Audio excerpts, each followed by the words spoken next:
soyez honnête sur vos capacités. Il faut faire vraiment un bilan sincère, un bilan personnel. Qu'est-ce que moi, en tant que tel, je sais faire vraiment? C'est pas ce que les autres pensent que je sais faire, mais moi, qu'est-ce que je peux faire avec mes propres forces, avec mes propres capacités? Il faut être honnête sur ces points.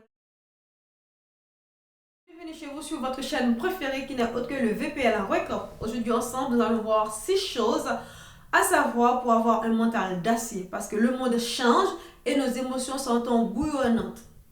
Premièrement, ne laissez pas les autres vous définir. Eh oui, il ne faut pas se laisser les autres vous définir. Par exemple, ah, vous ressemblez à un docteur, vous ressemblez à un avocat, vous ressemblez à une danseuse. Non, ça c'est leurs histoires, leurs problèmes. Mais il faut que vous vous concentrez sur qui vous voulez être vraiment. Est-ce que ce sont ce que les autres pensent de moi ou ce que moi je veux, qui est important pour moi? Il faut vous concentrer sur qui vous voulez vous être vraiment. Par exemple, si vous voulez être un pilote, commencez à vous intéresser à faire de la lecture, à lire des livres sur les avions, à aller dans des conférences qui parlent de l'aviation et tout, etc. Ou même aller dans les aéroports, voir comment l'aéroport se forme, les pilotes, comment ils travaillent et tout. Demandez des rendez-vous. C'est encore accessible, vous pouvez demander des rendez-vous avec des pilotes pour voir comment ça se passe ou aller visiter les exposés sur des avions, les expositions et tout, etc. Quelque chose qui vous permette de vous rapprocher de ce que vous voulez être vraiment et vous restez concentré.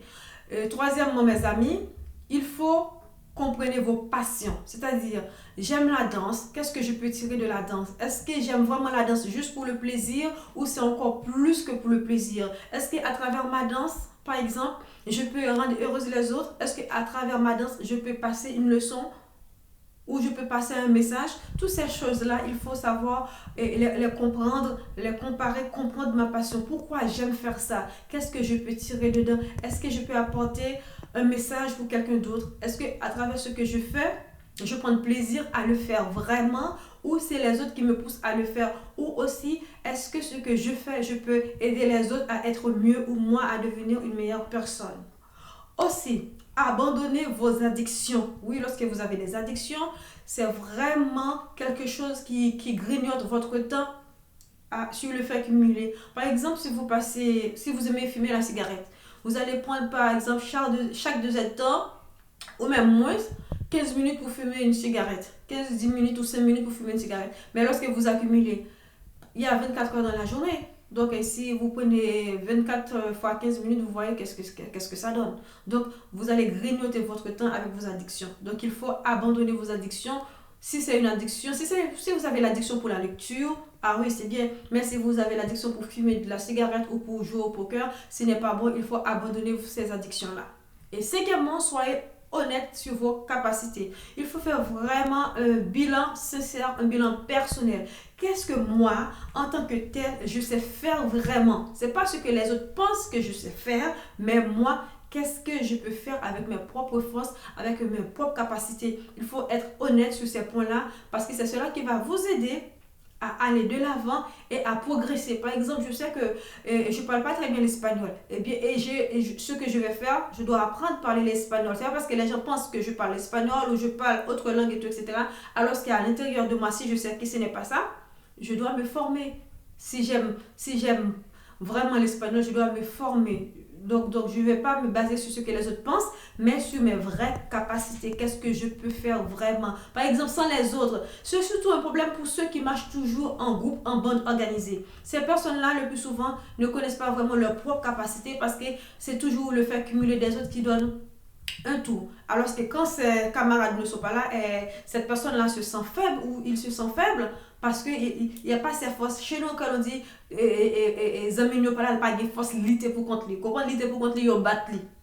Hein? Surtout lorsqu'on est des enfants à l'école et tout. Lutter pour contre lui, ils battent lui. Pourquoi? Parce que les amis ne pas là. C'est-à-dire que quand il est seul, il est faible, mais quand il est accompagné de ses camarades, il se sent fort, il est fort. Donc, c'est-à-dire, il ne connaît pas vraiment ses propres capacités quand il est entouré. Donc, tu dois connaître tes propres capacités quand tu es seul. Cette capacité-là, c'est vraiment très importante afin de savoir qu'est-ce que toi, tu peux faire personnellement. Si tout le monde te lâche, et toi, personnellement, qu'est-ce que tu vaux? Qu'est-ce que tu peux faire? Ça, c'est très important de faire un bilan personnel, un vrai bilan personnel, sincère avec vous-même.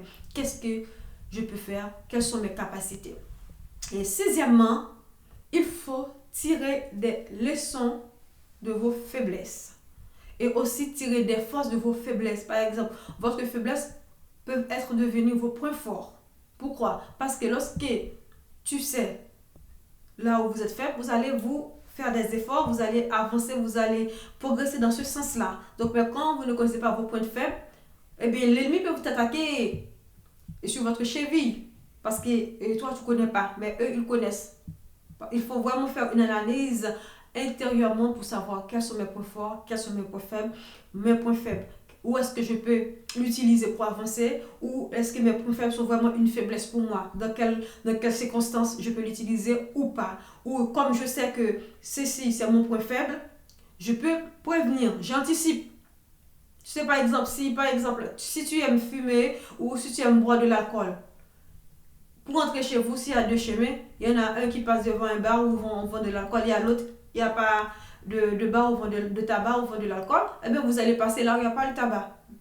Donc pour éviter, quand vous connaissez vos faiblesses, vous allez éviter de suivre les chemins qui vous emmènent là où vous pouvez être succombé. Donc c'est vraiment important pour avoir un mental d'acier. Il faut savoir, premièrement, je peux dire ce que vous êtes vraiment.